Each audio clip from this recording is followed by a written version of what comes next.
আমি শিওর আমার সাবস্ক্রাইবার বাদে যারা এই ভিডিওটা দেখবেন তারা প্রত্যেকেই হয়তো ইউটিউবে সার্চ করে ভিডিওটা পাবেন এবং যেই সমস্যায় পরে আপনারা এই ভিডিওতে ক্লিক করেছেন সেই সমস্যাটি আমি অনেক ফেস করেছি এবং তাই ভাবলাম আপনাদের সঙ্গে সমস্যার সমাধানটি শেয়ার করি। আমরা যারা ফটোশপ ব্যবহার করি আর আমি আমার সাবস্ক্রাইবারদের বলতে চাই, আপনারা যারা বর্তমান মোবাইলে এডিট শিখতেছেন ভিডিওটা সেভ করে রাখুন অথবা ডাউনলোড করে রেখে দিন।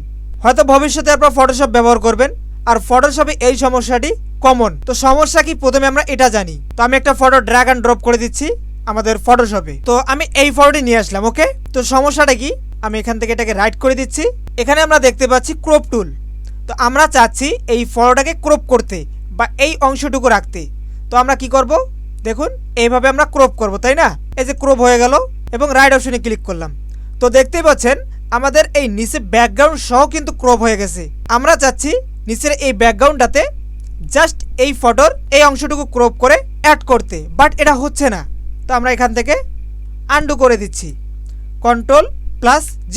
ওকে, এই জিনিসটা কিন্তু আমরা মোবাইলে খুব সহজে করতে পারবো, ফটোশপে সহজে করতে পারবেন, তবে অনেকেই জানেন না, যেমনটা আমি একটা সময় জানতাম না। তো চলুন এবার আমরা এটাকে প্রপারলি জাস্ট এতটুকু অংশ ক্রপ করে এই ফটোটাতে সেট করি। তো এর জন্য আমি আপনাদের দুইটা ওয়ে দেখাবো। প্রথমে হচ্ছে আপনারা এখান থেকে রেক্ট্যাঙ্গল মার্কি টুল এইটা সিলেক্ট করবেন। করার পর আপনারা এইভাবে অবশ্যই এখানে খেয়াল করবেন যাতে এই লেয়ারটি সিলেক্ট করা থাকে, আর এটাও খেয়াল করবেন আপনাদের এই ফটোটা যাতে রাস্টারাইজ ফটো হয়ে থাকে। তো আমাদের যেহেতু এটা রাস্টারাইজ নয়, তো আমরা এখান থেকে রাইট বাটন ক্লিক করে রাস্টারাইজ করে নেব। এখানে দেখতে পাচ্ছেন আমরা কিন্তু আবার চাইলে স্মার্ট অবজেক্টও করতে পারবো। তো আমরা ফটোটিকে রাস্টারাইজে রাখবো। এবার আমরা যে অংশটুকু ক্রপ করতে চাচ্ছি এভাবে আমরা সিলেক্ট করে নেব।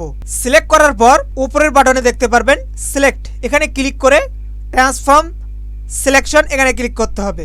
তারপর আপনারা ম্যানুয়ালি এটাকে আরো সুন্দরভাবে অ্যাডজাস্ট করে নেবেন। ওকে ওকে, তারপর রাইট অপশনে ক্লিক করতে হবে।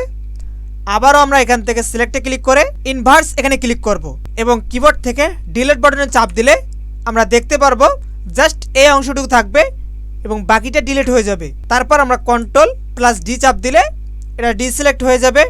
এরপর Ctrl+T চাপ দিলে আমরা ফটোটিকে যেখানে ইচ্ছা সেখানে প্লেসমেন্ট করতে পারবো এবং আমরা শিফট বাটন চেপে ধরে এটাকে ছোট বড় করতে পারবো। তবে আপনারা এখানে একটা জিনিস লক্ষ্য করুন, লেয়ারটি কিন্তু অংশটুকু রেখে বাকিটা ট্রান্সমেন্ট করে দিয়েছে। তো যাই হোক, এবার আমরা সেকেন্ড মেথডটা দেখি। আমি আন্ডু করে দিচ্ছি Ctrl+Z। ওকে, সেম ভাবে আমরা আবারও রেক্ট্যাঙ্গল মার্কি টুলটা সিলেক্ট করব এবং আমরা এখান থেকে এটাকে সিলেক্ট করে নেব। জাস্ট সিলেক্ট করার পর এখান থেকে একটি অপশন পাবো লেয়ার মাস্ক, এখানে ক্লিক করে দেব।